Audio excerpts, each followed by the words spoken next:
मैं हूं आपके साथ हेमंत कुमार। ईद से पहले सड़क पर नमाज को लेकर एक बार फिर से विवाद शुरू हो गया और इस बार कहां कैसे कैसे इस विवाद की जड़ें फैली हुई है, इस खास रिपोर्ट में देखिए।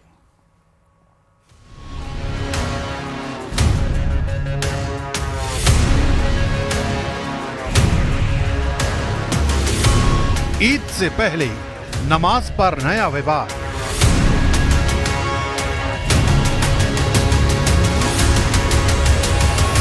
दिल्ली से संभल तक घमासान। सड़क पर नमाज का विरोध। राजधानी में बीजेपी विधायक की चिट्ठी। संभल में प्रशासन की नसीहत।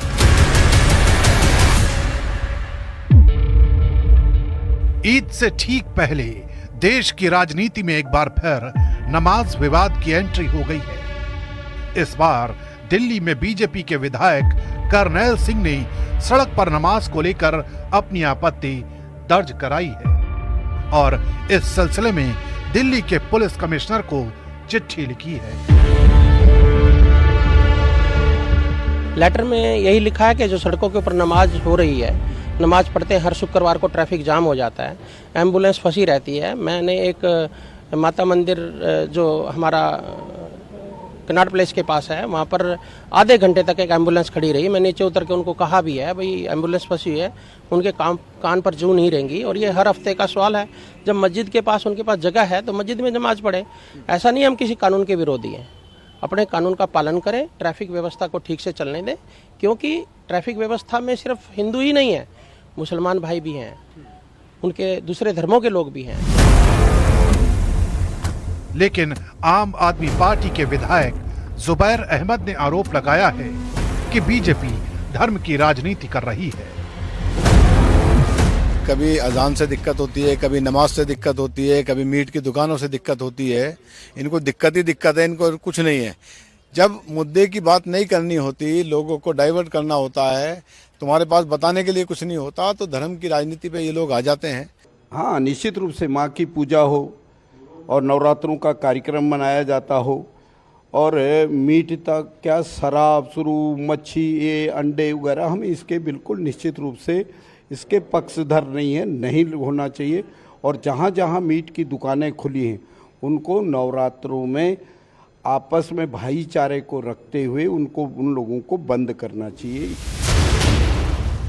उधर संभल में भी मुस्लिमों से छतों पर या सड़क पर नमाज न पढ़ने की अपील की गई है। कोतवाली संभल परिसर में आज शांति समिति की बैठक की गई, जिसमें सभी वर्गों धर्मों के लोग उपस्थित थे। उन्हें स्पष्ट रूप से अवगत कराया गया और सुनिश्चित किया गया है कि मस्जिद एवं ईदगाह के अंदर ही नमाज अदा की जाएगी और परिसर के बाहर सड़क पर कोई भी नमाज अदा नहीं की जाएगी और सड़क पर लोग बैठकर नमाज अदा नहीं करेंगे। और साथ ही बिजली पानी की कुछ समस्याओं के बारे में भी उनके द्वारा अवगत कराया गया है, जिन्हें भी समय रहते हुए पूर्ण करा लिया जाएगा। हमारा पर्पज यह प्रशासन का कोई भी अधिकारी कोई भी ये नहीं चाहेगा कि मेरे रहते हुए हमारे रहते हुए कोई बवाल हो या कोई दिक्कत हो या किसी भी तरह की समस्या हो, आपको भी झेलनी पड़ेगी, वो हमें भी झेलनी पड़ेगी। और हमने निष्पक्षता से यदि हम काम करते हैं तो उसे उस तरह से ना लिया जा, उसमें कोई राजनीति ना करी जाए, क्योंकि हम राजनीति से बिल्कुल प्रेरित नहीं। इसमें लोगों को निर्देश दिया गया है कि आपसी सौहार्द बनाए रखें और एक दूसरे का सहयोग करें। जो आने वाले त्योहार है, नवरात्रि है और ईद है और रामनवमी है, तो इस पे सभी लोग जो है अपना सौहार्द बनाए रखें। इसके अलावा लोगों के द्वारा बिजली पानी और वही नाली और साफ सफाई को लेकर छोटी छोटी समस्याएं उठाई गई, उनके निराकरण के लिए संबंधित विभाग को निर्देशित कर दिया गया है। वैसे सड़क पर नमाज विवाद की लहर कोई नई नहीं है।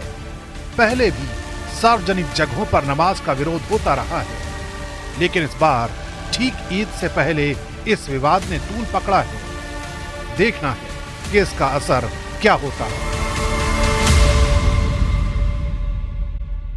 बड़ा तंज कसते हुए दिखाई दिया। उन्होंने कहा कि बीजेपी को दुर्गंध पसंद है, इसलिए वो गौशाला बना रही है, जबकि समाजवादी पार्टी सुगंध पसंद करती है, इसीलिए इन्होंने इत्र पार्क बनवाया। रिपोर्ट देखिए।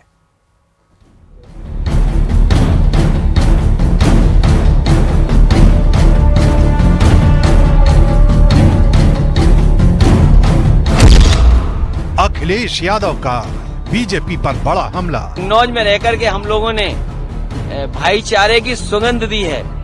ये जो भारतीय जनता पार्टी के लोग हैं, इनकी नफरत की दुर्गंध है। गौशाला पर अखिलेश यादव का तंज।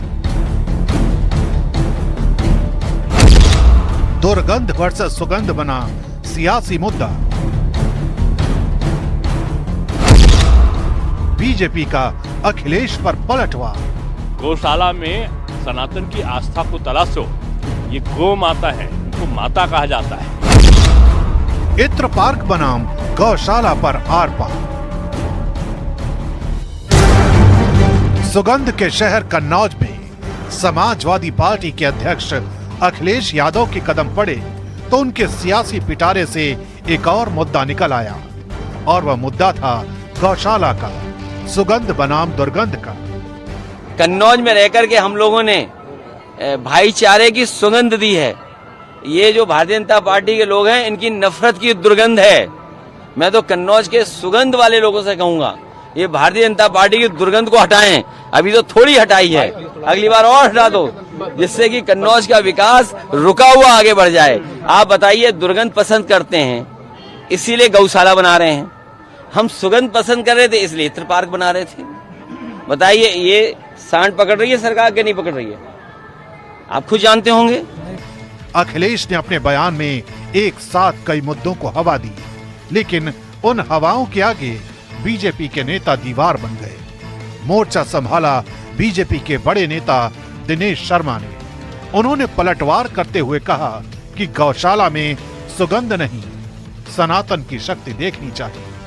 पार्क बनाने के साथ साथ इत्र का घोटाला भी हो चुका है। आज मुख्यमंत्री जी ने उत्तर प्रदेश के हर जिले में गौशाला बना दिया है। ये तो साधुवाद की पात्र है। आपको बधाई देनी चाहिए थी मुख्यमंत्री जी को कि जो आपके समय में जो गाय गोवंश टहलता था उसको लोग काट देते थे, उसका मांस का व्यापार आम बात हो गई थी, वो योगी जी ने बंद कर दिया।